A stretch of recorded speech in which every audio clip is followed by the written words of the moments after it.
Hello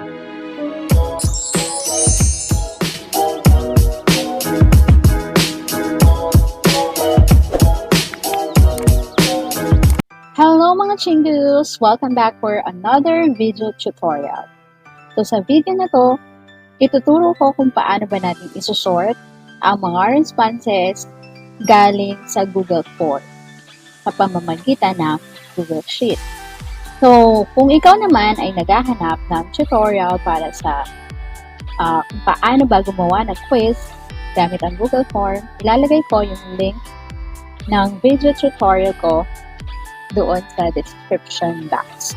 So ngayon, paano ba natin isusort by section or isusort by teacher, depende sa inyo, yung mga responses na galing kay Google Form sa Google Sheet. So panoorin lang ang video na to at sundan ang step-by-step na aking gagawin. So now, let us start. So syempre, pakita ko muna yung quiz na ginawa ko sa Google Form. Actually, ito yung evaluation part sa aming module. Ayan.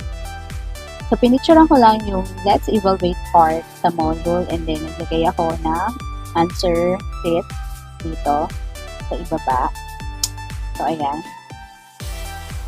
And then, syempre, may mga nakasagot na dyan. Ito na, mapupunta lahat sa Google Sheet. No, yung responses. Ayan. So, may mga nakasagot na. Ang gusto kong gawin ay isort responses by section. So, meron akong tatlong section, matapat, mabait, and masunod. So, ang gagawin ko lang is magdadagdag lang ako dito ng sheet. Ito. So, add sheet. Click lang tong plus sign para makapag-add ng sheet. And then, dito sa inad ko, itong blank book na to, punta tayo sa formula section. Ito. Add tayo ng formula. So, equal, query, type natin yung open parenthesis, punta tayo sa responses. Then, sa pinakauna, ita-drag down. Then, sa responses. And after na, enter. Then, dito sa ating formula, dadagdagan then, quotation mark, select, then, asterisk, ulitin ko, after nyo i-type yung select, maglagay kayo ng space, then asterisk, space, where, type mo yung where, then, saan ba nakalocate, anong cell ba nakalocate section. So, dito sa akin, sa responses ko, nakalocate ka sa cell B. Type natin D equal sign and then apostrophe.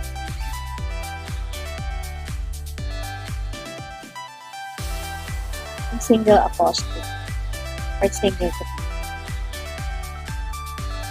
apostrophe. And then, ano ba yung section na isusort ko? Let's say, matapat.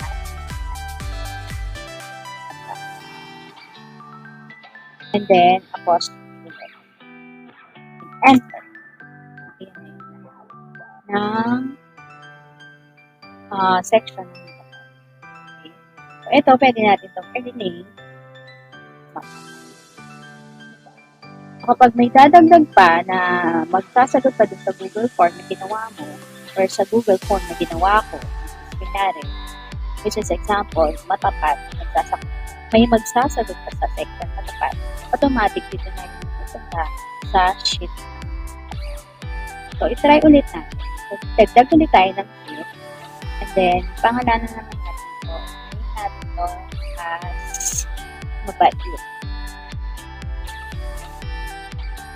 Then, ganun lang din yung step. Equal, query, type query, open parenthesis.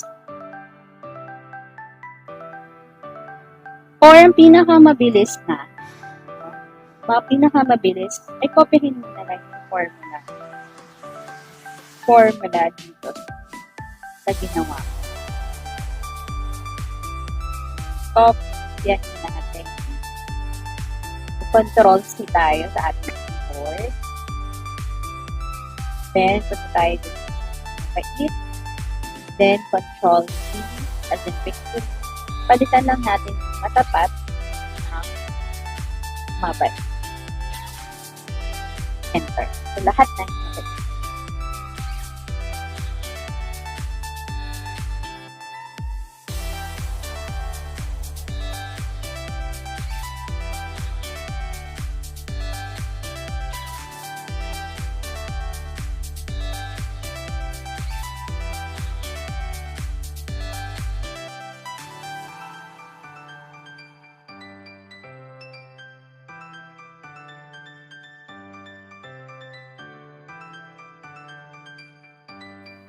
So, yun lang para sa tutorial na to.